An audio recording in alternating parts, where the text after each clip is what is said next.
ఈ దినం దేవుని వాగ్దానం. ఈ ఉదయకాల సమయంలో ఈ దినం దేవుని వాగ్దానం అని ఈ చక్కటి ఆత్మీయ కార్యక్రమానికి ప్రేమతో ఆహ్వానిస్తూ బాగున్నారా? పొద్దున్న లేచారా? ఉదయకాల ప్రార్థన, ఆరాధన, వాగ్దానాలు ఇవన్నీ మీకోసం, అంతేనా కాదా చెప్పండి?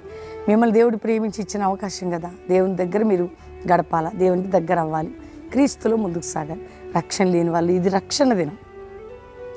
యేసు దేవుడు రక్షకుడని మీరు నమ్మితే పరలోకం, నిత్య జీవం, పాప క్షమాపణ, ఈ లోకంలో కూడా ఆయన మీకు తోడుకుంటాడు. ముఖ్యంగా మీరు ఏ కష్టకాల దుఃఖ సమయాల్లో ఉన్నా దేవుని ప్రేమ నిన్ను వెంటాడుతుంది.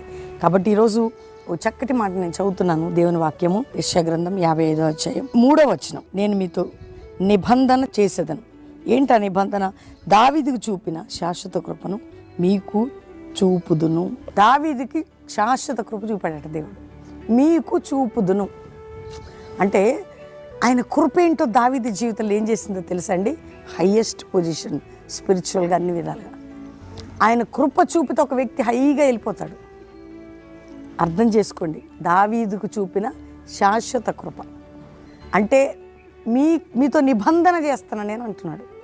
ఆ నిబంధన ఏంటంటే నేను కృపని చూపుతా, శాశ్వత కృపని. కాబట్టి ఈరోజు ఎంతమంది కుట్టాడుతున్నారు, మిట్టాడుతున్నారు, బాధలు, రోగాలు, కష్టాలు, ఇరుకులు, ఇబ్బందులు, పోరాటాలు, శ్రమలు.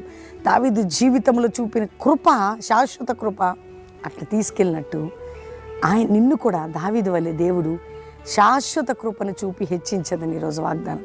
శాశ్వత కృపని చూపి నిన్ను హెచ్చించదని, దావీదుని హెచ్చించినట్లు. అటు ధైర్యంగా ఉండండి, వాగ్దానాన్ని ఎత్తిపట్టి ప్రార్థన చేయండి. ఈ వాగ్దానం మీ అందరి పట్ల నెరవేర్చును గాక. ప్రార్థన చేసుకుందాం.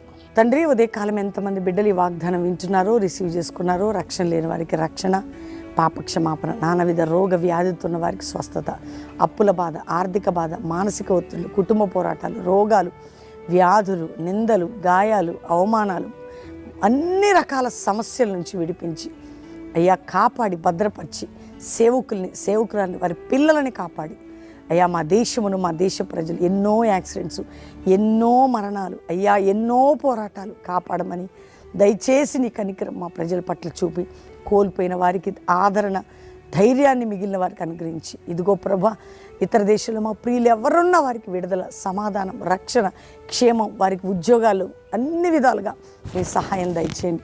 ఎవరెవరికి ఏ దేశాల నుండి ఇబ్బందులు ఉన్నారు సహాయం చేయండి. వారున్న దేశంలో ఉజ్జీవం, రక్షణ మీరు ఇవ్వండి. శాశ్వత కృపని చూపండి అయ్యా. భారతదేశానికి క్షేమము, రక్షణ, భద్రత మీరు ఇవ్వండి.